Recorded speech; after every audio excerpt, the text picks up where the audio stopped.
Welcome to Project Recovery. I'm Dr. Matt Woolley, and our good buddy Casey Scott is not with us today. Isn't that right, Josh? We don't know. No, we just didn't show. No, that's not true. Actually, he's actually off with another one of our friends and former guests on the show, a person that most of you know, Ammar Harrington, is running his 6th annual Recovery Golf Classic down at Thanksgiving Point. I have a little text here from Casey. He said there are about 170 addicts playing golf today down in Thanksgiving Point. He said there's lots of tattoos, vapes, and energy drinks, but no alcohol or hard drugs. I don't know about vapes. I throw that in there. That's a drug, but whatever. No one listens to me on nicotine. But that's awesome. And thanks to Ammar for all he does in our community and putting on his golf tournament one more time to raise money for addiction and recovery. And we'll look forward to having Casey back with us next week. So it's just me and Josh, and I am so excited about our guest today. Henry Ammar is a guy I just met a week ago today, and we'll talk a little bit about that. He and I met doing a little community event last Thursday night.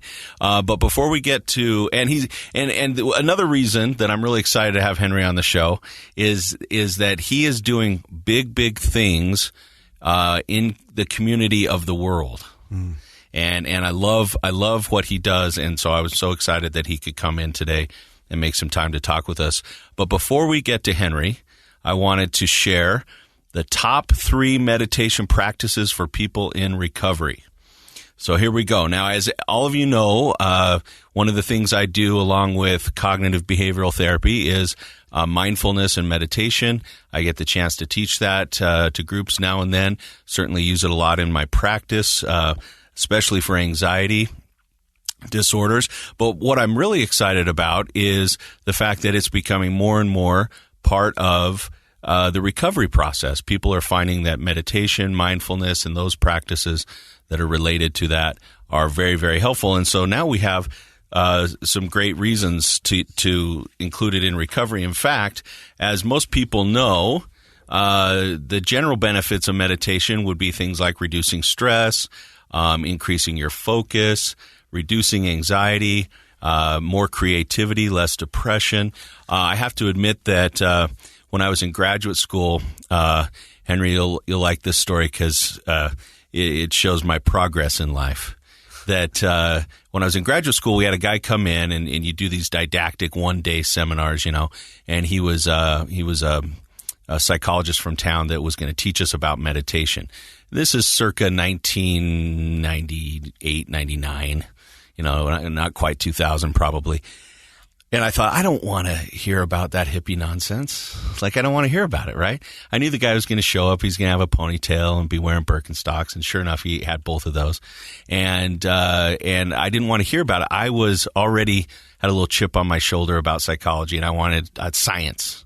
And I was studying neuroscience more than clinical science at the time anyway. And he comes in, and I'd like to say I listened well and learned a lot from his seminar, but I didn't. I was immature, tuned him out, and did other things during his seminar, and I'm embarrassed to this day that I was that immature. Then I come to Utah. I get working at the University of Utah, and I'm a clinical professor, so I'm doing some academics along with clinical work.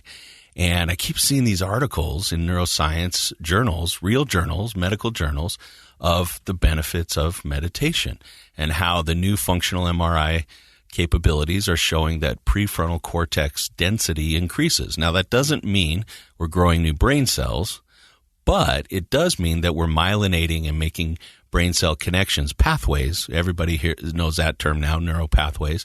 And it's in the part of the brain where we focus, where we concentrate, judgment, reason, foresight, problem solving, emotional control and regulation, all that high order human stuff.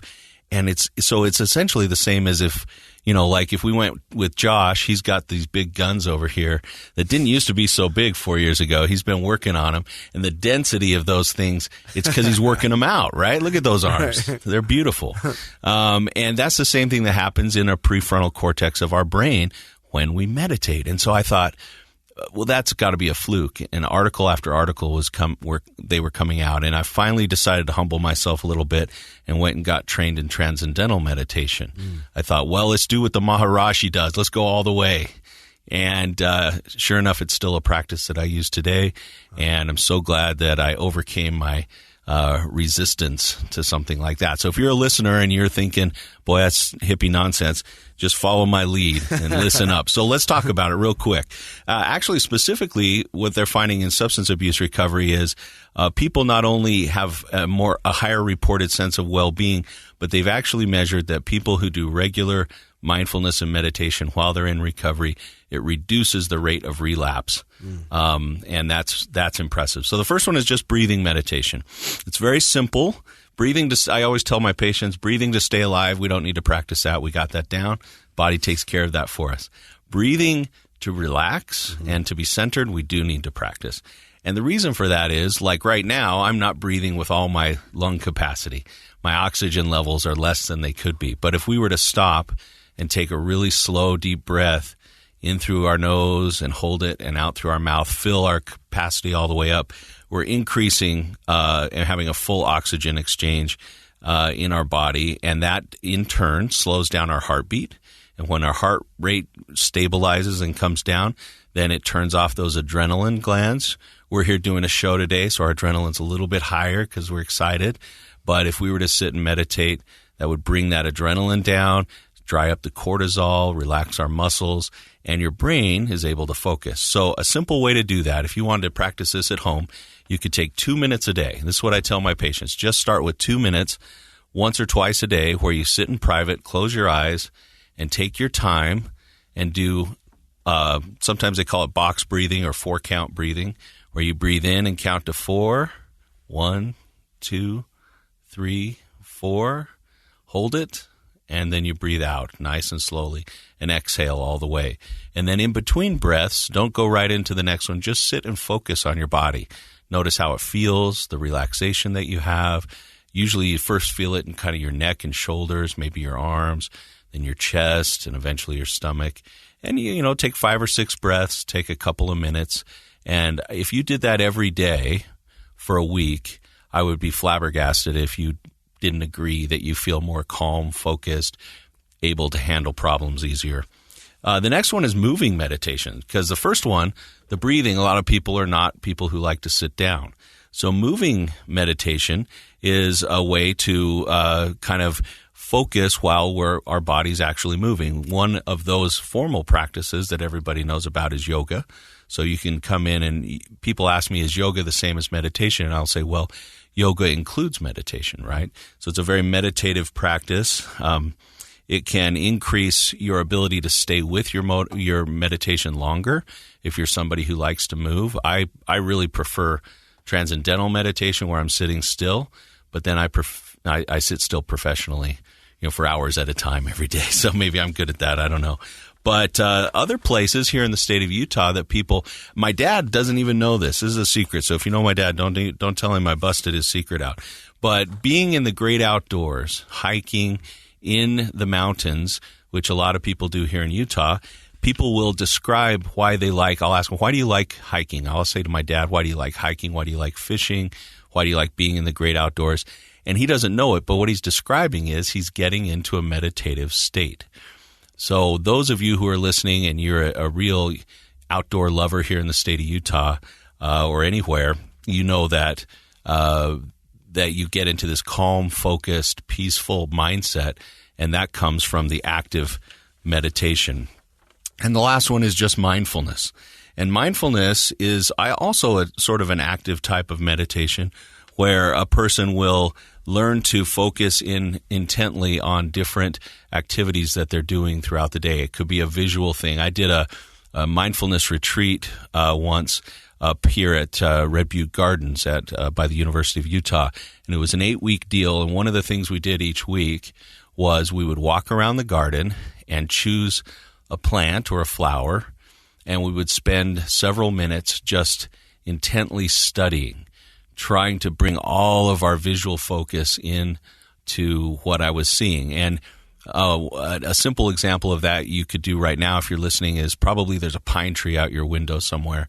You can look out the window and I would say, what color is a pine tree? And you would say green. But then if I were to say, okay, let's mindfully study that pine tree. Let's calm our breathing down and focus in. What are the colors? What are the textures? It's surprising the array of colors in a pine tree. All different shades of green and yellow and brown and even lighter colors perhaps like white are in there. And the texture, of the bark and the needles.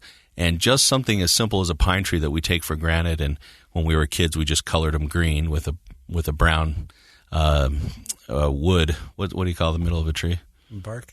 Bark? I don't know. Yeah, I don't know. Stump.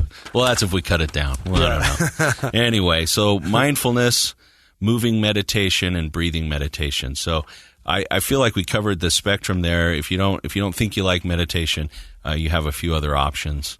And what I'm doing is I'm going to throw out a challenge to our listeners. We have great interaction on Facebook, and we really appreciate everybody's participation and Josh for making these great posts every week about our show. And what I'd love to do is challenge several of our listeners who are in recovery, who have used meditation or mindfulness, or would, because of this episode, start using meditation and mindfulness, and go on there and give us some feedback on what your experience with mindfulness or meditation or yoga, any of those mindful practices. If you feel like it's already helped you, or if you're just starting and you feel like it is helping you, give us a little feedback on Facebook. And then I'd like in a month or two to bring a group of people, several listeners, who have participated that way onto the show if they want to come on and talk about their experience with mindfulness and meditation. So if you want to be on the show, or if you'd at least be willing to participate, I think that would be a lot of fun and definitely beneficial. Currently, I'm working on a new certification in what's called mindfulness-based stress reduction, and looking to include that more and more in what I do professionally and personally every day. So normally we take a break here, but I think we're just going to kind of keep rolling on because I'm so excited to have Henry Ammar on the show. And we met it's been a week. Yep. Our friendship is 1 week old today. Old. Happy 1 week, man. Thank you. I appreciate that. Should have got you something. Yeah. But we had this cool experience. Mill Creek City, they're now a city, incorporated there in Salt Lake. Mill Creek puts on a monthly community conversation. Yeah. Maybe that's the best way to say that, where they've tackled lots of big political and social topics every month. I didn't know they did this because I don't live in that community, but I have a lot of friends that live in that area, and it's pretty neat. It's very, very cool what they do, and they have it's open to the community down at City Hall. Super and they bring a panel of experts or influential people on and to talk about different things. And you and I got invited. Tell everybody why we were invited last week. Thanks for having me on here, and hello, everybody. I got a call from our mutual friend, Michael. And he's like, dude, you got us on this panel. These guys are amazing. And he actually said something really cool about you specifically. He's like, yeah, Matt saved lives, man. I've heard so many good things about him. And I was like, I want to meet this guy, Matt, you know? That's nice. And when you walked in, I didn't know it was you, and you just kind of said hi, but it was really cool to see what the impact you've had. And so thank you for the impact that you've had on the community and on this, just anybody that you've encountered. Thank you for that. So we got invited to do it, and, my path has been a little bit different, but that was what was great is the four panelists. We all had very different backgrounds, but we're all sort of working in social and mental health. Yeah. I think that's what was beautiful about it is we all had this, it's like a team where one person is a quarterback, one person is the receiver. It's like everybody is different, and it's all required, I think, for what is needed in the world. Definitely. And I think that just goes to show, I always say we weren't created differently to be put in a box, right? I just want to enhance who I am so I could influence the people that I influence in my life. Because, you'll learn I'm in the music space, in the entertainment industry space, in the pop culture world, but also in the mental health side. Like these two worlds I'm obsessed with. And my calling in life, or whatever you want to call it, feels a little different because my pathway's been different, you know? Yeah, and that's one of the reasons I wanted you to come on and talk about that, is to give a different perspective. I would say the way I work in the community is very traditional and a little boring. I work with children and adolescents, and I try to make it fun, but it's the traditional model of, you know, you come in and you get some help. And you have the benefit of being able to sort of meet people through other areas of life, art, entertainment. And so I guess they introduced me as a psychologist, but your title is much longer and broader. Yeah. You're a behavior, a human behavior specialist, as well as, people say it's like an impact entrepreneur. I love to create things that create impact. Like anything I touch or create, whether it's a song or whether it's a business or whether it's an event or a festival or a campaign, how can we create impact with whatever we create? My favorite thing you called yourself was a creative, and I think that is so true. Like, we need creative people, and in fact, I think psychology underutilizes that aspect of the human condition. Is how can we use creativity to connect with other people. Yeah. It's crazy for me as I think about this, and even if you're listening or watching, thinking about, aren't we all creators? We just because I create a song, like, this is what actually, and it might lead into this part of the podcast, but there was a part of my life where I realized I don't want to just live to survive. I want to live to create. I want to create my life. I want to be intentional with how I live. You talked about mindfulness. If we're not really mindful, we're just running on autopilot. And what's autopilot? It's the patterns that we already run. It's things in the past, whatever that is. And I'm like, man, I don't want to just go day to day checking off the boxes. I want to create my life. I want to create how it feels in my house. I want to create how I feel inside. And of course, there's a lot of layers to that, and healing and growth, and do you remember about how old you were when you had that realization? Yeah. I always hated feeling caged. Like, growing up, my nickname was Passive. I was hyper insecure. Like, I never wanted to say what I felt because I cared what people thought about. And I just felt like, you put a smile on your face, but deep inside you feel anxious, you feel insecure, you feel all these things. And everyone's like, oh, Henry's smiling all the time. In my head, I'm like, you have no idea what I'm really feeling on the inside. I think a lot of people feel that way. Totally. And, as a teenager, you're like, oh, you just kind of go through life and you try to put on this front. And it got to the point where it just felt so overwhelming for me. And I would do different things to quote unquote, give me courage or strength or cope with things. And we'll talk about that. But I was 17 years old, and my cousin put a book in front of me. And it's a book you never would think a 7-year-old would read. But my cousin's like, gee, trust me, you got to read this. He's older than me. And I'm flipping through it. It was a Dr. Phil book, which is really funny. All right. I'm like, first of all, and I was like not a Dr. Phil type of teenager, And so are there Dr. Phil teenagers? That's a little weird. It's true. Running around with their mustaches and stuff. Maybe on his show, not reading him or something. And he was asking questions at the end of this chapter, and it was talking about life and asking questions. And I was like, I wonder what I would answer for those questions. And then the question came to me was, can I change? Is how I am now how I'm always going to be? And that question planted a seed in my heart. I was like, no, if I can develop confidence, I want to figure that out. If I can develop inner freedom, I want to figure that out, because freedom is a big value to me. Truth is a big value to me. And there was a moment that sparked this movement inside of me. And I literally got obsessed. I was like, I'm going to discover this. And I was so scared to ask people questions, but the pain of where I was had reached a threshold where I didn't care. I wanted out of it. I wanted to be free. I wanted to feel good in life. And I think a lot of times teenagers feel kind of caged. Yeah. But if you add a layer of anxiety to that and not knowing how to be yourself. Yeah. It's a very like you use the word painful, and I talk to teens every day. I think that's a very good way to describe it. But it sounds like this book got you thinking about, maybe I can break out of that. Yeah, 100%.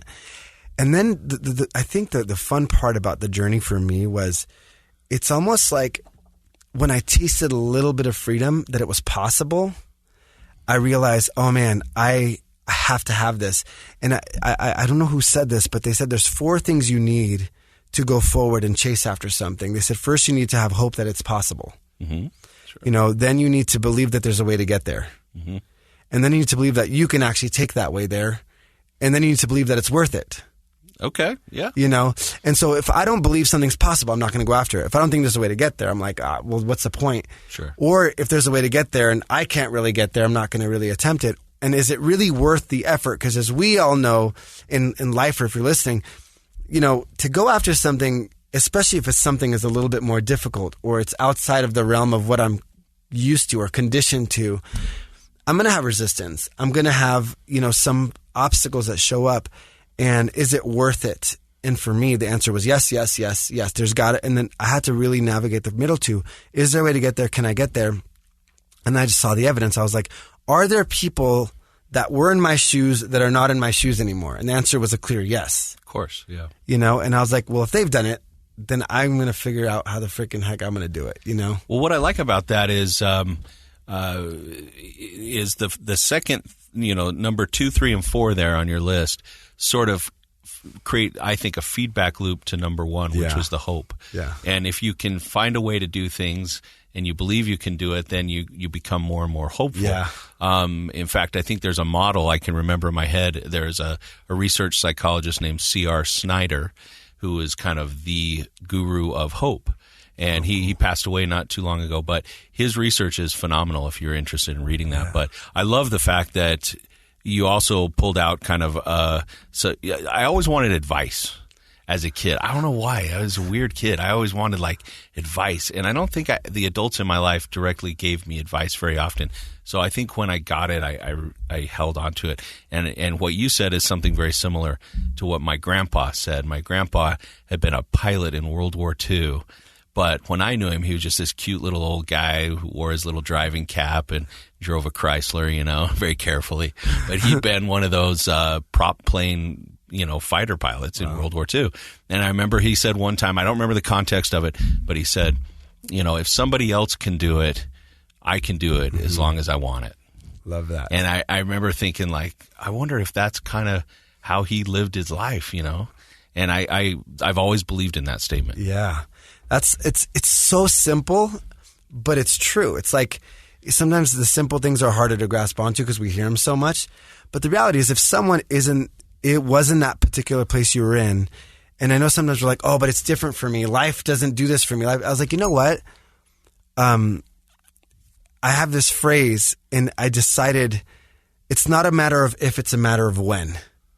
If I stick to something long enough, and if I try, I will go in every corner of the freaking world to discover what I really want, because this is going to benefit literally every other area of my life. The more confident I am, the more I'm going to impact the world the way I want to, and the more I'll be able to have success or whatever you want. The more inner freedom I get. And so I started stacking on the benefits of me doing it, making it worth it, and being honest about the pain of not doing it.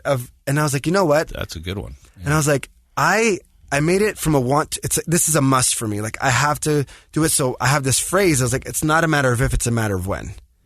And I just was like, I have to do it. I have to get back to my agency and use my will, which is the only thing I really have to do is to choose. And I decided, and it sounds funny, but choose to be the chooser of my life. Mm-hmm. Yeah. Inevitability. Yeah. Is the word that's coming to my mind. Is I think that when a person believes that something is inevitable, then it is not a matter of if, but when. Yeah. Because it will happen. So let's go back to being 17. You had your Dr. Phil epiphany, Yeah. I'm going to label it, and you start kind of branching out. Do you remember, is that when you got into being a musician? Is that when you got into music? Same time, yeah. It was concurrently. Funny enough, I was in a boy band for a hot second. Awesome. And so I know it's a very interesting pathway. And you grew up in L.A., Los Angeles, so yeah. Boy Band Central. Boy Band Central. Right. Music industry central. I just loved harmonies. But we work with I don't know if you guys know Destiny's Child, Beyonce's old singing group. Yeah, I think they were fairly popular. Yeah, they were popular back in the day. So we were working with their producers. So we were kind of boy band, but kind of pop R&B. We had this mixed cool vocal group. And it was a crazy time for me because here I was chasing this dream you have to sing and to perform. And then I'm growing. And I had this really interesting experience where I kind of became this like mad scientist in a sense where I was like, I'm going to test all these principles out. If something works for me, I'm going to try it with a few other people. If it works, I'm just going to start sharing it because I'm like, I don't want people to feel whatever that sucked. That anxiety and insecurity. Yeah, that anxiety and insecurity, that feeling trapped, feeling caged, feeling like inauthentic. And, you know, I think, and I'm sure a lot of people listening will relate to this, there's also a sense of like not understanding even my feelings. Like my feelings would swing left and swing right. And so there were so many moving parts that I was like, I don't want to get caught up in being a puppet to the outside world. I wanted to cut the strings. And then as soon as you like, it's almost like the Matrix, like as soon as you start realizing, well, there's freedom available out of like love, you're like, dude, I want to share this with other people because where I was and where I am now, I truly believe, Matt, seriously, if people can plug themselves into my brain and see if it's possible for me with all the crap in my life, the depth of like programming that I had with where I was to where I was now, going from passive to being really fortunate to speak on stages in front of 40,000 people for the last 5 years, going like, whoa, if that guy can do it, if little Henry, I look at little Henry, I call him little Henry, if that guy can do it, I really believe it's possible. And yeah, so it's... Well, I'm going to jump in though, because like what I'm picturing is, you know, you're a teen, you're a young adult, you're in this world, you're working with real producers, you're trying to, you know, make it big in the music industry. Isn't there a lot of pressure to sort of not break? Like on the one hand, it's that teenage dilemma of I want to be a unique individual, but in the same way everybody else is. 100%. Right? And so like you're there and you're like, if I'm too outside the box, maybe Beyonce's producer won't want to work with me anymore, or maybe the sound or the style or the creativity will be something that people reject. We can't all be David Bowie and reinvent ourselves 100 times, right? So like, how did you gain the courage to express yourself? Man, that's a really great question. I didn't right away. It was incremental for me. There was a period of time in my life where you just kind of conform to what you think you're supposed to do and what the checkbox says. You know, even, I mean, it's funny and maybe I've never thought of this until now. Even in like the group setting, when you're a singer, you always had the rebellious one. You always had the pretty boy. Right. That was the boy band essential, the boy band right? Essential, you had to have all the different personalities. And I was the rebel. Like I was one where like my eyebrow was pierced, my ears were pierced. I was like the one that was like, you know, a little bit more edgy. So it gave me the edge to be a little bit more of who I was, but I still felt like, and it's funny because the last time I got drunk was my 21st birthday. Okay. I went backwards. I partied my freaking butt off before until then. You were 21. Until I was 21. And I went backwards. But even my decision to say, you know what, I'm going to choose to stop doing this. And it was a process for me. It was a whole thing for me. That was different than what everybody was doing. So it was interesting because the difference wasn't going out and quote unquote rebelling with what society would say, because partying and doing all that stuff. The difference in that space was me deciding to go clean up my life a little bit. Sort of like the straight edge kids from the 80s, right? Yeah. You're like, I'm going counter to the counterculture. Yeah, 100%. And so, but I'm really glad I started diving into this work here of my inner work, because if I didn't look inward and I didn't start taking charge of my own life the way that I really felt, I don't know if I would have been able to do that. You know, I think I would have, and I didn't. Like, it would teeter. Like, you go this much and you go back. But there's a point in my life where, like, I don't know what the tipping point exactly was. It was just like, my grandmother had passed away. She was like my mom to me. I remember looking like, what is life? What do I really want to say? What do I really want to say when it's my time? I've had a couple of those moments in my life, and it made me just ask even more real questions to myself. You know, I was just like, who are you? And is this your highest value? And if freedom is my highest value, I was like, I want to figure out a way to be the most free and the best version of myself. And there was a moment, but it was hard. I think losing influential people in our life, usually family members, it can make a person shut down. Yeah. And sort of go the opposite direction of insight. Mm-hmm. But it sounds like for you, and of course it is a common experience, that it made you reevaluate. Use the word meaning. Yeah. Like it sounds like you wanted your life to be meaningful. Yeah. One big moment like that, my mother was diagnosed with cancer, and my mom she was my best friend, everything to me. And it was hard to watch her, get to 70 pounds and, just having to take care of her in ways that I never thought I would have to. And the day she passed away, I was holding her hand. And it was a sad, all the emotions come out, sad, angry, sacred, peace. She wasn't suffering anymore. And I remember looking at her, and I had this pause, and I call it the sacred pause. I paused and I said, Henry, whatever decision you make right now will affect you for the rest of your life. And I looked at her, and this quick metaphor popped in my head, and it sounds so silly at a moment like that, but I'd heard it, and for some reason it had a profound effect on me. It was the metaphor of the carrot, the egg, and the tea bag. And they said, imagine 3 pots of boiling water. You put a carrot in one, an egg in another, and a tea bag in the third one. And after about 10 minutes, you take out the carrot, and what happens to it? It withers away. It's soft. You pick up the egg. What happens to it? It's hard. Or you pick up a tea bag. What happens to it? The best characteristics of that tea bag went into the water. It smells good. It tastes good. It looks good. Everything is different.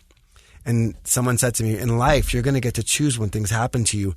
You're either going to be soft and just let yourself just wither away and just go hide. You're going to become hardened and bitter. Every woman is this, or everything is that, and just become bitter. Or you can let it extract everything from you and let it bring out the best in you, even if it's the boiling water. You're going to be in the water anyway. Which one are you going to choose to be? And transform your environment. Yeah. And transform your environment. Yeah, exactly. And it was weird because that popped in my head, and I looked at my mom at that moment, and I said it out loud. I said, Mom, I will honor your life with how I live mine. Oh, wow. And that decision, I had to make a real decision. And I said, I will honor your life with how I live mine. And it was a hard moment, and I realized in this moment, I can pivot this way or this way. And I had to reframe it and say, and every day, man, I strive to honor hers life with how I live mine, and it's changed the direction of my life. Oh, thank you for sharing that. That's powerful stuff. I can tell even all this time later, it's still emotional to talk about. Yeah. And I love that analogy. I haven't heard that one before. That is a great analogy, because how we respond to the challenges in life, we do have a choice, don't we? Yeah. And you definitely have become the tea bag in the sense that you are transforming your environment so well with so many people that you get to influence. The numbers are staggering of people that you've been able to work with in, letting your creative self come out. One thing I do say to people a lot is it rains on everybody, and some people bring umbrellas.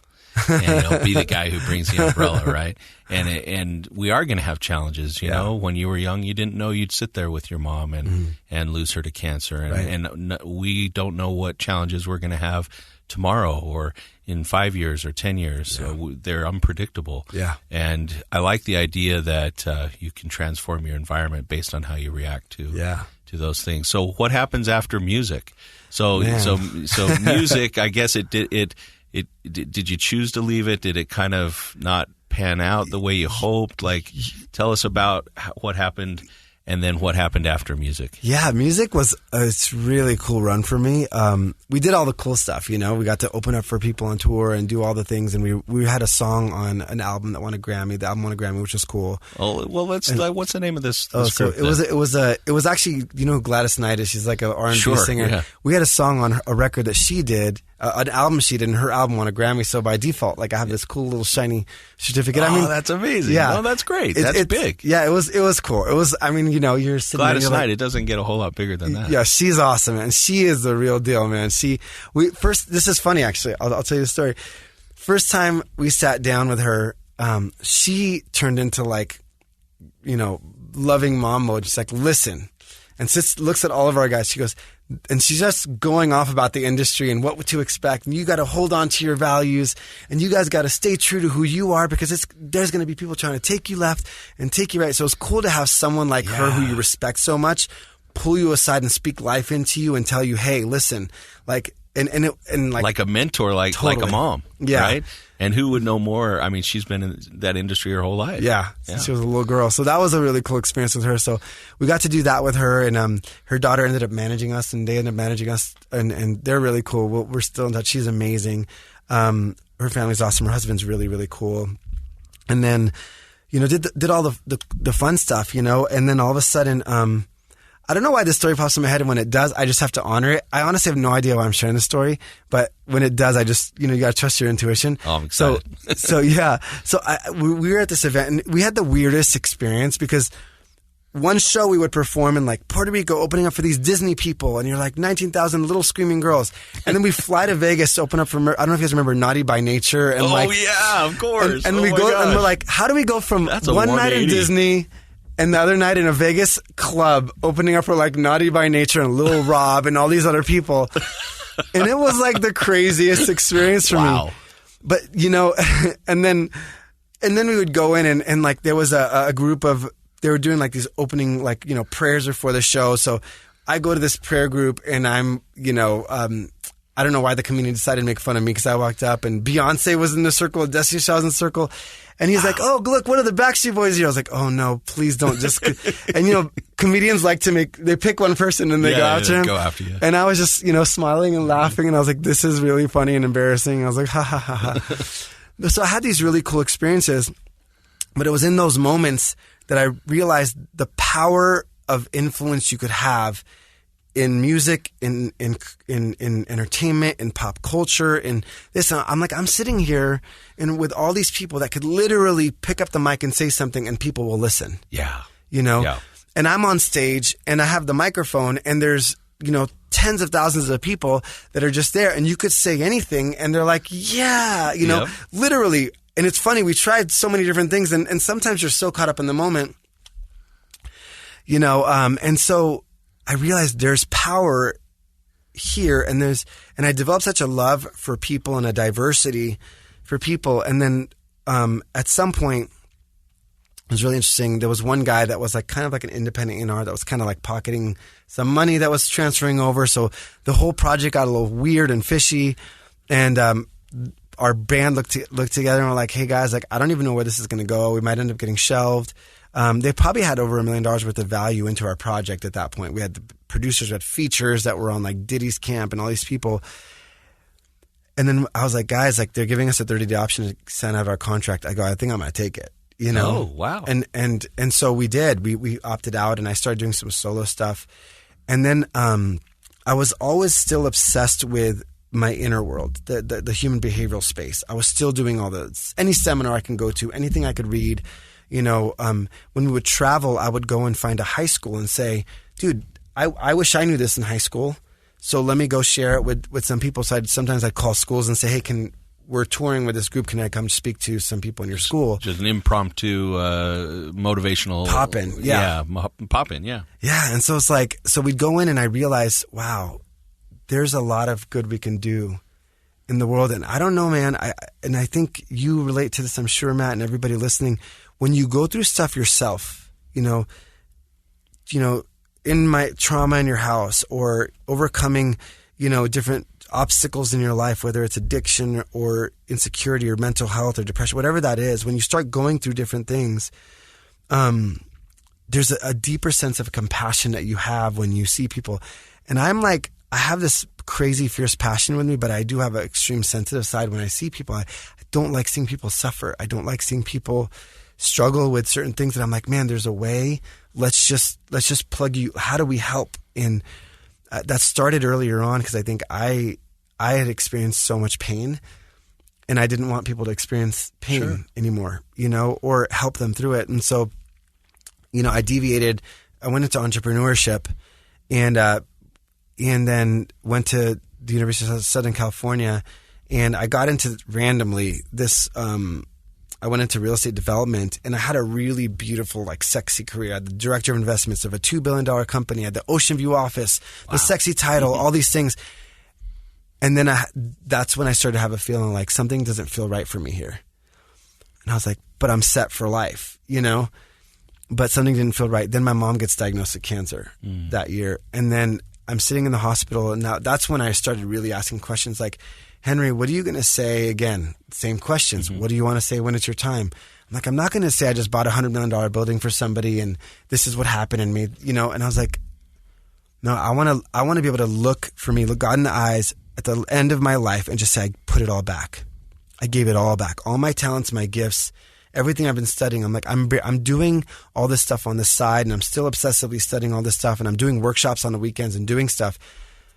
And then I had this feeling of, what's impactful in the world. You need to merge the pop culture realm, which you're really dialed in with, and you have a lot of connections with, and this human behavioral space in mental health and emotional wellness and all this space, which you also are dialed in with and you're obsessed with, and you can't, like, I'm at the gym, my wife's listening to music, and I'm listening to like neuroscientists or some podcast or some book on mental health or, experts or whatever, like podcasts like this one. And everything, I'm like, this is 26 years of obsessively mourning. I wake up to it, I go to sleep to it.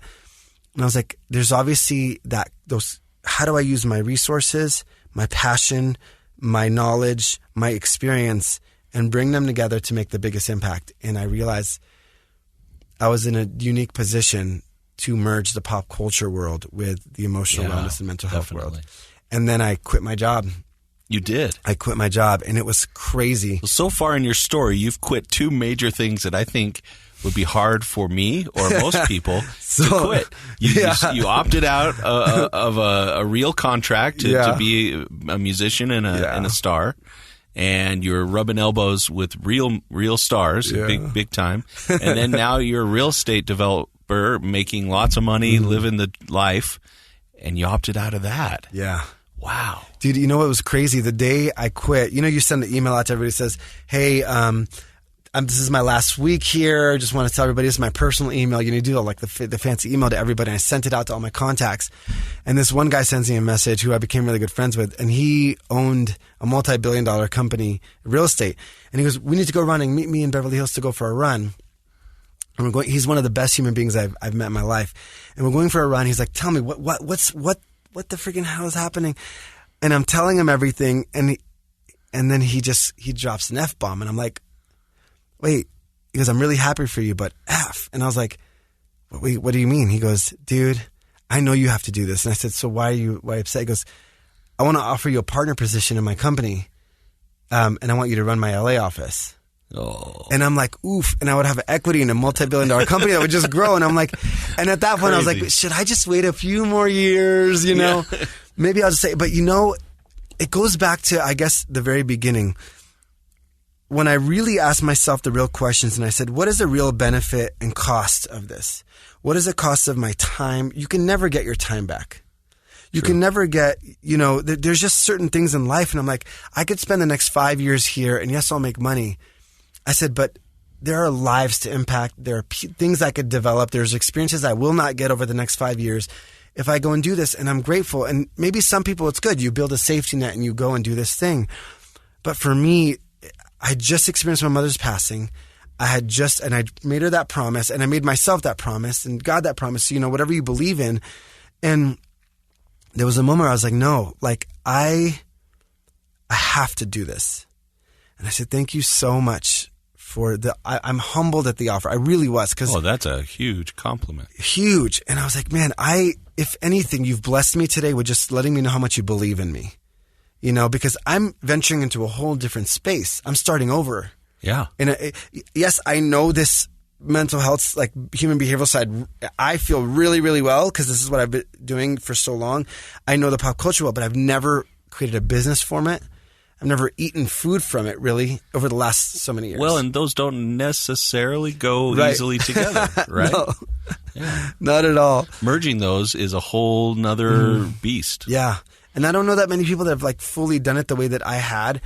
And I had this whole vision. I had this whole vision mapped out. And I was like, okay, 2019, I'm going to be involved in a music festival. And I had this feeling, honestly, I felt like it was a download, like it was whatever you want to call it, revelation, download, experience. You have these moments in life. And I heard Tony Robbins once say, the word desire means desire. It's of the Father. And what if you just believe that the desires you have in your heart are something bigger than you, that are planted in there for you to move in the direction, and whatever unfolds from that unfolds from it. And I was like, I really have a desire to serve people, to love people, to help people heal and and just to give back everything that I've experienced and learned. And I just want to be, again, end of my life, put it all on the table. And I just went for it, man. I took a leap. Holy cow. And it was crazy. And so what did that look like? What was... Yeah. How did you begin merging these two passions of yours? Dude, way different than I thought it was going to look. I was like, I'm going to create this, and man, I'm going to create great content. It's going to go viral. We're going to just go big. 6 months later, like that SpongeBob, 6 months later, I'm like 395 followers, 394 are probably my friends doing me a favor, I'm like posting and everyone's like, cool. And I'm like, dude, I know you and you don't think it's cool, And so they're just trying to be nice. Yeah. Thanks for being nice, bro. I appreciate it. Your aunt's like, you're the best. My aunt's like, this is great. I was like, and so you're just like sitting there, and I just kept pivoting and pivoting and pivoting. But I again, it goes back to the belief system of, I may not know what I need to know now. I may not be who I need to become. I may not understand this industry, but it's not a matter of if, it's a matter of when. If I get around the right people, if I understand the right things and gain enough experience, at some point something's going to work. And so I started running with it. And then Did you ever get discouraged? 100,000,000%. The craziest discouragement was, I had saved up almost $100,000 because I was like, I live in LA, and that it sounds like a lot, but it lasts you like 12 days in LA probably. Yeah, I was gonna say that's like a weekend. Yeah, like 1 weekend in LA, And I saved up this money, and I was like, cool. By the time I'm done with it, I'm gonna already establish myself where I am. All of a sudden, like a year and a half later, all these circumstances were happening, and this and that.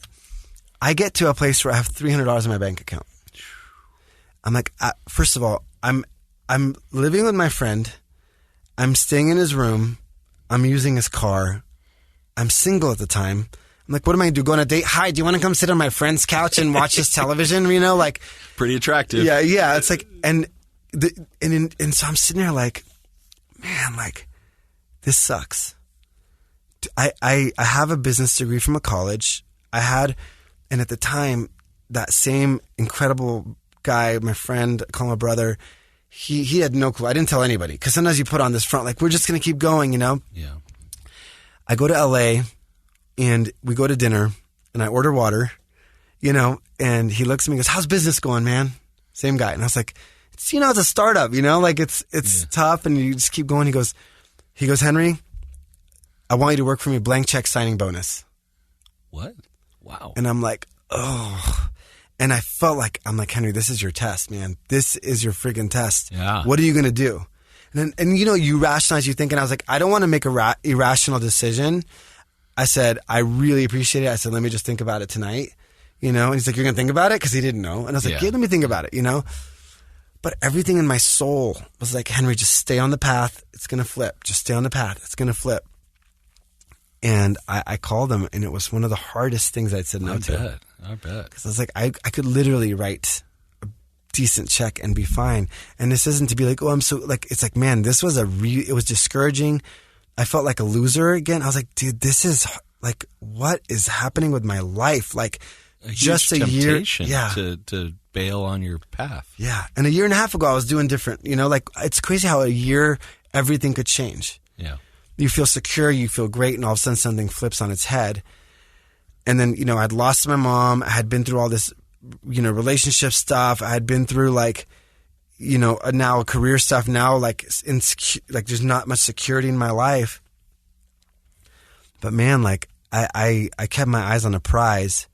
And one of the most interesting things is when I'd saved that money, long story short, I felt like I needed to spend a chunk of it to go to this event.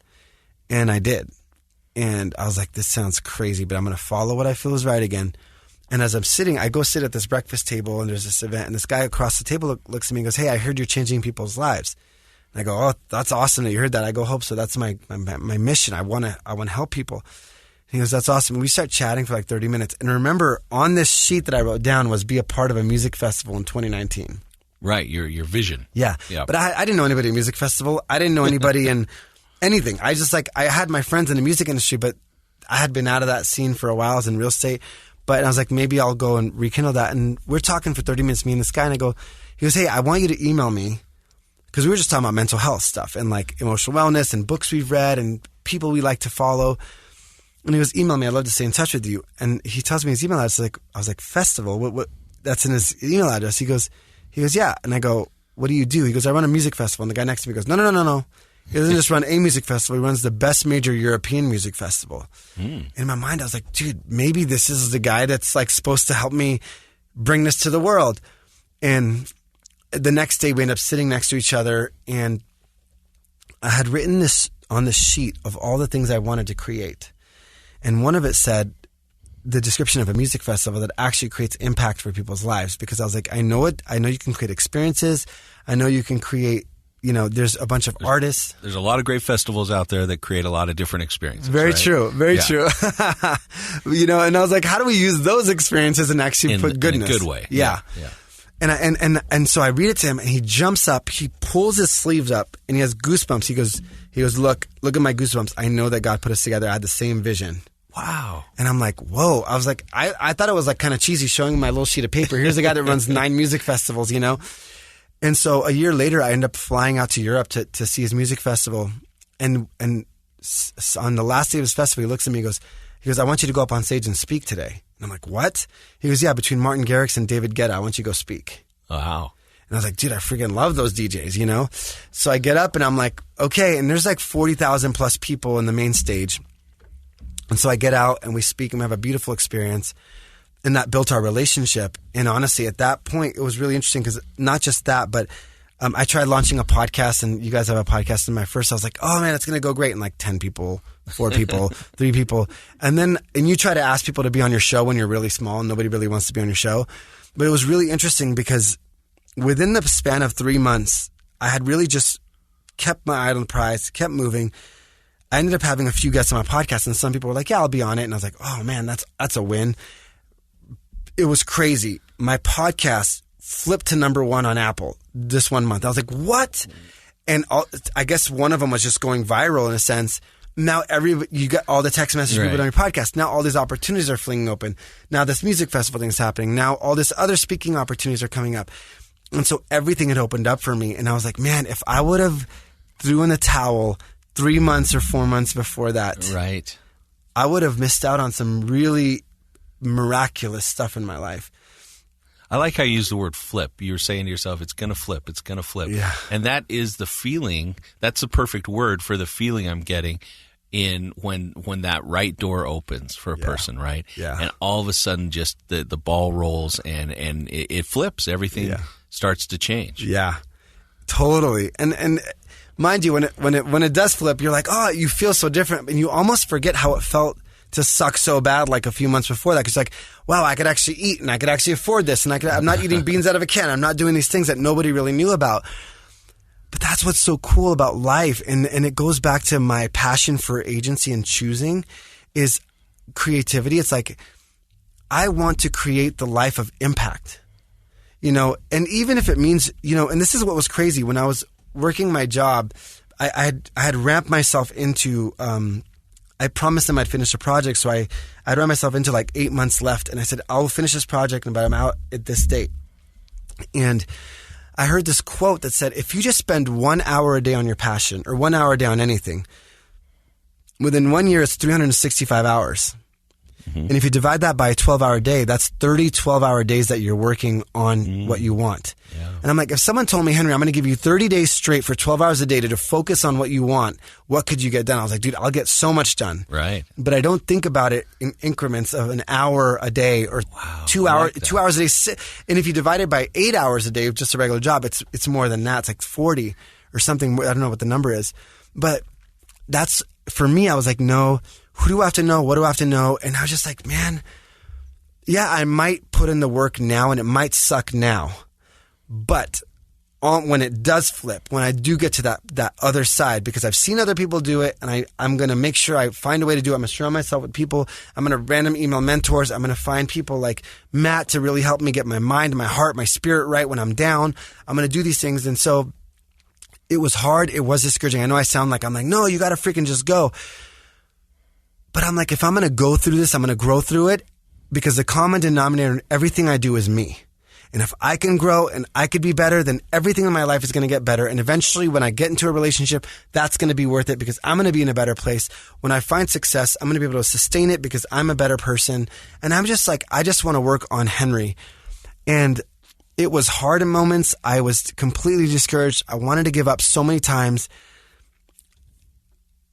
And I decided, I was like, and Henry, you have to learn to be vulnerable and let people help you.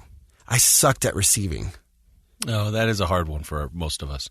What you're talking about right now is just awesome because before I came here to the studio today to meet with you and do the show, I had several therapy patients. And one of them is this young man, just in his very, very early 20s, kind of with a failure to launch and wanting to do good things, but overly focused on others. And we had the conversation about young adult life, late teens, early 20s. That's a time to build your foundation. Yeah. You have to be – it's a hard time in life in many ways because you can't – it's not the same as being selfish. Selfish is completely focused on you. Yeah. So to be successful, you are, reaching out, making connections. In psychology, we call it a period of individuation. Mm-hmm. But you have to think in terms of, am I also building up myself? Yeah. And I love that you're saying like, if I'm going to go through it, I'm going to grow through it. Yeah. I wish I'd had that cute saying to say to him today. I'll get him next time with it. But he really liked that conversation because I think it really resonated with him that he wasn't building himself up. Mm-hmm. He wasn't you're talking about reading and reaching out and asking for mentors to advise and other people to be participating in your personal development. Mm-hmm. Therefore, and I use the house analogy, if you have a great, strong foundation, you can do a lot of things on top of that foundation throughout your life. You can build a lot of different houses on a strong foundation. If you don't have a strong foundation, of course, you get what you get, right? And so I love that idea. Now, I'm curious, how has your work with the music festivals, because now this is something you've been doing every year in Europe, how are you impacting lives in a positive way? Like how do you, I want to hear the outcome of blending your behavioral health knowledge and your music abilities and knowledge and connections. How does that impact the festival goer? Man, if I can just say two things to what you said. I was writing this like spoken word poem. I was just like, sometimes I just express myself through art. And these words came out of my mouth. I said, it's not selfish to take care of yourself. It's selfish to only take care of yourself or not take care of yourself at all. Oh, I like that. I was like, whoa. Because it's funny. You write it and you're like, whoa. It's just like bigger than me, right? And then the crazy thing about being in your 20s, I heard someone say this, and they said, you could literally try everything and fail for 10 years, and you'll only be 30. And I'm like, that sounds true, because it's like, and we think 30 is like, when you're 30, when you're 20, you think 30 is old. When you're 30, you think 40. And life opens up, man. Like, I started over at 36. Yeah. I literally started over at 36 years old. And so it's like, to me, that's the cool part about life is like, I can hit a reset. Right? Anybody listening, you could literally make one decision right now and the direction of your life will completely change because of one decision that you make right now. Isn't that interesting how people, the older we get, the more they start to say, well, I can't start over now. Yeah. Oh, man. But how many people do? So many people do. Yeah. So many people do. I think most... there's I don't know, I don't want to misquote the statistic, but so many huge movements and companies and impact happen when people are over their 40s or 50s, older than that. Because we grow up and we learn all this stuff when we quote unquote fail, but it's a whole different conversation on failure that I've learned, but Failure's only a failure if you stop, right? Yeah. Like failures are all learning experiences. 100%. And we've all seen the memes that show all the famous people and all their fails before they became successful. And there's a lot of truth. Yeah. There's a lot of truth. It's your perception. Casey and I sometimes talk, it's a common theme on the show is that, perception determines reality. It's like how you look at things. I like to say thoughts, feelings, behaviors. Yeah. How we look at things, how we think about them influences how we feel and what we end up doing. Yeah. So if you believe that your failure is because you are worthless and have nothing to offer, then you're going to stop whatever you're doing. If you look at it as, you know what, there's a learning opportunity here for me that will help me keep going, then you will then that inevitability pops back in. Totally. And one layer I added to pump myself up, to be honest, like, 'cause, you know, like where you tell yourself, you got to pump yourself up, for sure. I was like, dude, if I fail, it also means I had the courage to go after something. And that means I'm not a failure. I'm courageous. Yeah. Oh, and absolutely. I was like I had to flip it for myself. I was like, man, that's dope that I had the courage to go and suck at something so I can get better at it, you know? Yeah, exactly. So, and yeah, so with the music festival stuff, so do you want me to jump into that? Let's hear about it. Man, you know, it's interesting because even in the music industry and pop culture realm, there's a lot of different avenues. Music festivals are one part of them. And I've been really fortunate to work with the founder of Exit, who is, honestly, he's a revolutionary. He's incredible. He's someone that's making a massive difference. What's the name of Exit? Exit Festivals, one of the biggest ones in Europe. They're probably, in my opinion, one of the most influential companies that affects the youth out there because they're so tied into the biggest artists. I mean, you whether you have The Cure or Calvin Harris or Martin Garrix or David Guetta or, I mean, the list, Madonna, Red Hot Chili Peppers have been on their stages, everybody, right? And they have like something like 26 stages, I think, at one of the festivals. Well, and it sounds like, you know, in Europe we know it's a little bit different music culture in the sense that DJs are also huge stars. Huge. They're getting to be so here as well, Yeah.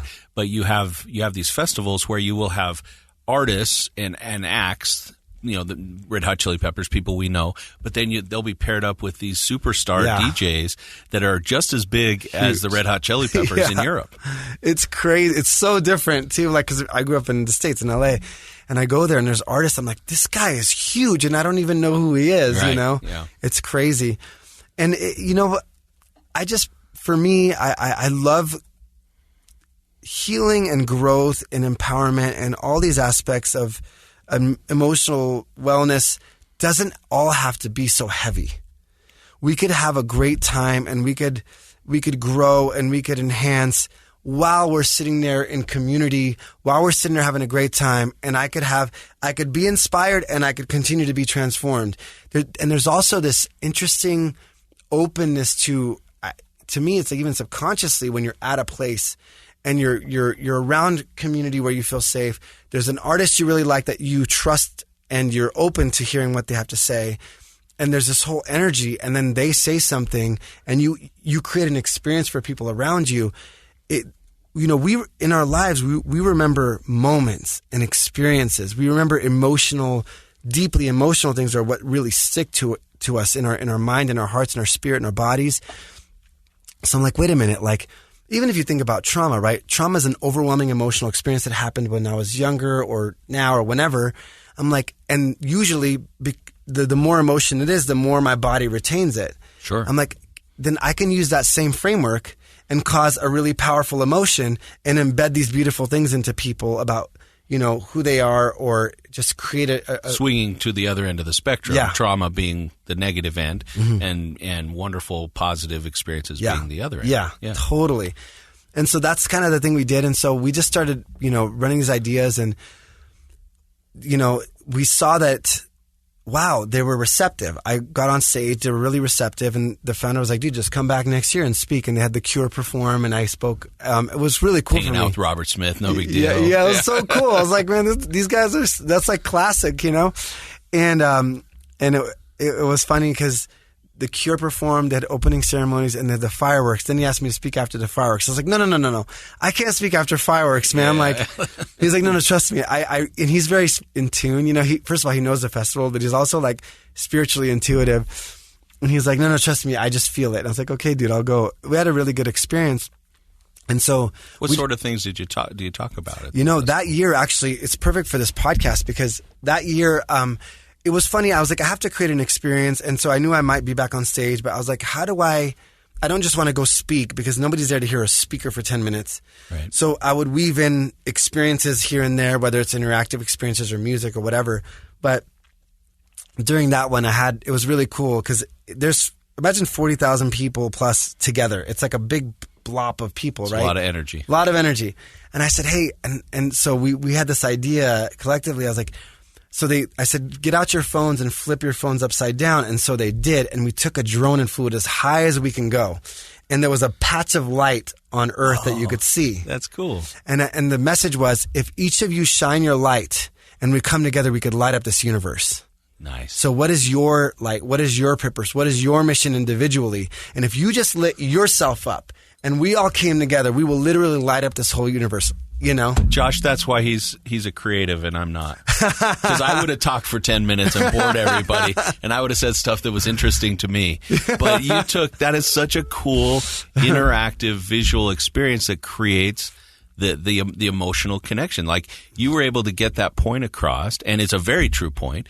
Nobody ever succeeds in a vacuum. Any success we have in life is because we connect with other people. Yeah. And when we do it on purpose, instead of just hoping it happens, when we make it happen, we can do amazing and purposeful things. Yeah. But there you go. The creative artist does it in a way that all the people at that festival, I'm sure, will remember that experience for the rest of their life. It was so cool. Like, to see a patch of light was really cool to see, because we're like, I hope it works, you know? Yeah. But because you don't know how big the iPhone lights are going to be or whatever, their cell phones. But it worked. And you're right. Like, and those are the memories. You're like, wow, remember that thing? And they'll go back and look at that and say, wow, I participated in something that was that cool. Like, I was a part of that patch. And I think that any guest that's been on this show in the last 4+ years would relate to what you're saying in their own recovery.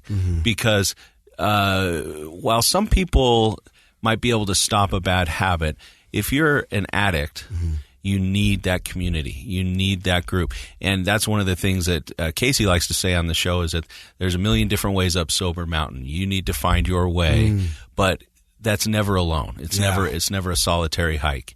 Whether it's meditation, whether it's 12 steps, whether it's anything. I think that is a wonderful, wonderful experience. And yeah, hopefully that impacted all those 40,000 people and Robert Smith. And he's, you know, what's funny is actually at that festival, you know how he never really smiles? Yeah. He smiled on stage and someone caught a picture of it and it went viral, and like on the newspaper, they're like, he actually smiled. And we were all like, man, at your show. You know, and the festival guy's like, you guys have a great energy at your festivals, you know, so maybe he was feeling good, you know, because they really do have a good intention. That's why I align with this particular group, especially the most. Not, you know, the most, but like very, very, the most probably, being transparent, because they really, I've never heard him once talk about profit. I've always heard him talk about impact. And that's like so cool I'm with the founder and his team always. What can we do for people? What can we do for people? And I respect people like that. And, you know, I've been at and worked with other festivals, and we're creating a lot of stuff here, and we're doing a lot of stuff with the music industry and entertainment industry here. But those experiences where you have those like very sacred moments is pretty powerful, you know? At our little get-together last week, you talked about using social media positively, and I think I rattled off some negative stats about social media, but I can also tell you that I've had, you know, social media, online gaming, things that we worry about influencing our kids negatively. I can tell you from a clinical point of view, I've seen it be tremendously impactful in a positive way. I think the potential is there. Yeah. What's your opinion on how to use social media in a positive way, especially for youth? You know what? This is a really interesting story. Back when I had 395 followers, right? I remember I was like, I'm going to go live. You know, I'm going to go live. I'm just going to start talking. And as I'm speaking live, it was really short. I'm like, I felt like I was literally just going beep, beep, beep, beep, beep. Like, I was like, Henry, this sucks really bad. Just stop talking. You're not feeling it. Get off. And I talked for like, it was really short, 3.5 minutes. And you have the option to post it or not when you're done going live. And this was a while back. And I promised myself, I'm going to face fears. If I feel insecure about posting, I'm just going to post it. So I posted it. And within a few minutes, and mind you, I didn't have very many followers. Barely anybody showed up on my live. And I felt like it was the worst thing I'd ever done. Like, literally, I was like, Henry, that was a joke. And literally, I remember telling myself, why am I even a speaker? Like, it got that bad. Got in your head. I was like, whoa, what are you even doing? That was sucked. And man, I got a DM, a direct message, a DM on Instagram. And this guy said, hey, I want you to know, I just got back from school. And I saw your live. And I was going to take my life, but your live reminded me that my life was important. Thank you. You saved my life today. And he said, you gained a more loyal follower from India. From India. And wow. and I was like, he's like, thank you so much. And for me, it was like the thing that I thought sucked, the thing that I thought no one was listening, the thing where literally I felt like I did my worst performance, saved someone's life. It didn't matter how I thought I did. It didn't matter how many followers I had. It didn't matter what happened. It just mattered that I showed up. That's powerful. And that taught me one of the biggest lessons in my life, man, because I literally told myself after that, I was like, why are you even a speaker, man? That sucked. But you did it. Yeah. And it impacted that one person. And that's what matters. I think we both work in a world where if we can impact one person positively, it was worth it. Yeah. But that's powerful to show that we may not always see the value in what we bring. And I don't just mean myself as a psychologist or you as an entrepreneur and influencer. I mean everybody. We don't really know the impact that because you got that DM and that let you know the impact. Yeah. He could have still had a positive experience and not sent you the DM and you'd never have known. Yeah. But everybody out there, people really don't understand, like their coworkers, their family members, their neighbors, just stopping and saying hi, putting yourself out there can make an impact. And you know what? You have to accept the fact you'll usually never know how big your positive impact can be on things that even you thought this is the worst thing I've ever done. Yeah. But it was one of the best things you'd ever done. Yeah, 100%. Thank you so much for saying that. And that goes to anybody listening. Like, if you're still listening to this podcast and you're listening to this podcast as a whole, you care. You care. You wouldn't, if you weren't listening, you care. And your story, your drive, your heart, your passion, even your smile to the cashier, like, all of us can make a difference. Everybody. And the difference that you could make with your unique story and your unique climb up that mountain, you're going to impact people that I will never be able to touch. Nor I. Yeah. And so it's like each of us has this thing, and it's like, and this I told myself an empowering belief, and I just choose to believe this. I said, if I'm in a room, I'm going to choose that I was meant to be in that room to make a difference for a purpose. If I cross someone's path, I'm just going to pretend that I can just pour some light into them, and also allow people to pour light into you if you need it, which we all do. And I've had to learn to receive for sure.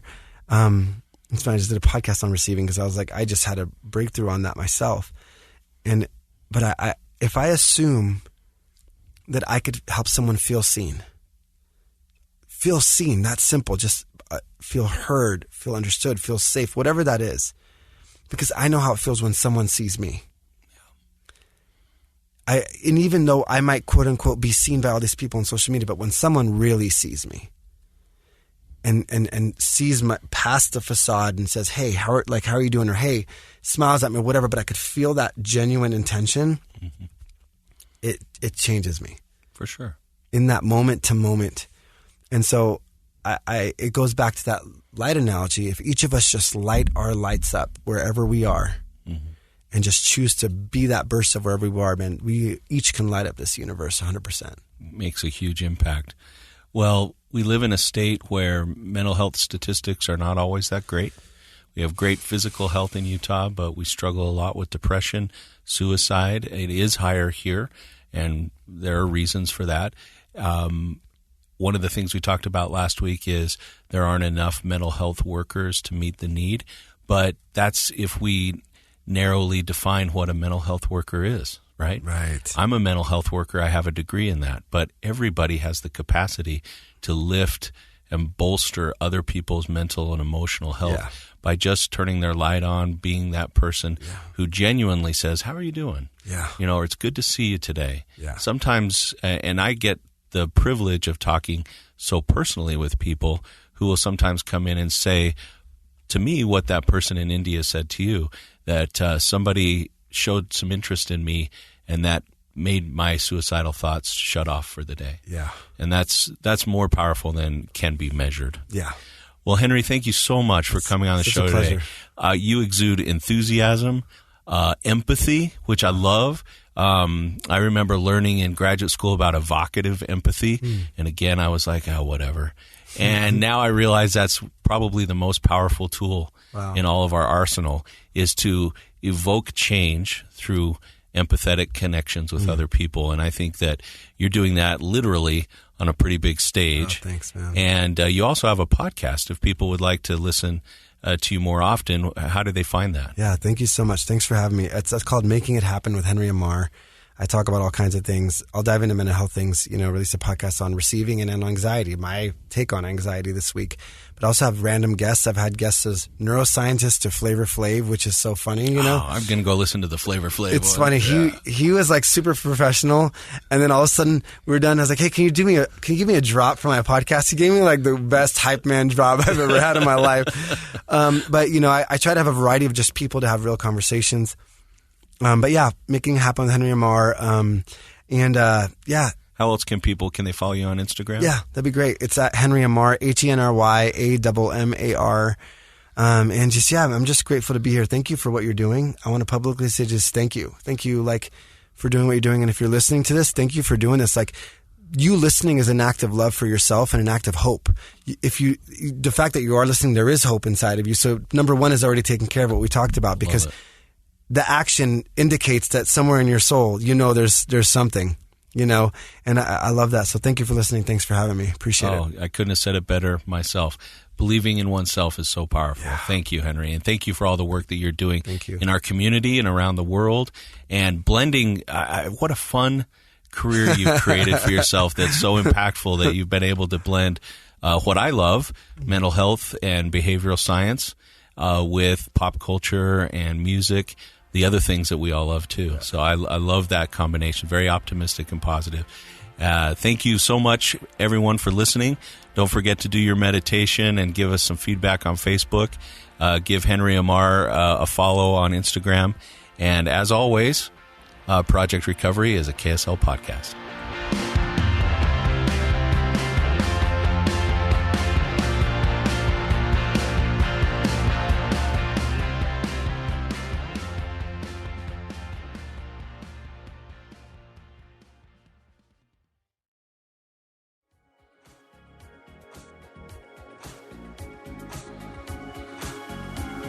The contents of this program are for informational purposes only. The program is not intended to be a substitute for professional medical advice, diagnosis, or treatment. Always seek the advice of your physician, licensed therapist, or other qualified health provider with any questions you may have regarding a medical condition. Never disregard professional medical advice or delay in seeking it because of something you've heard on this program. KSL does not recommend or endorse any specific tests, physicians, products, procedures, opinions, or other information that may be mentioned on the program. Reliance on any information provided on the program is solely at your own risk.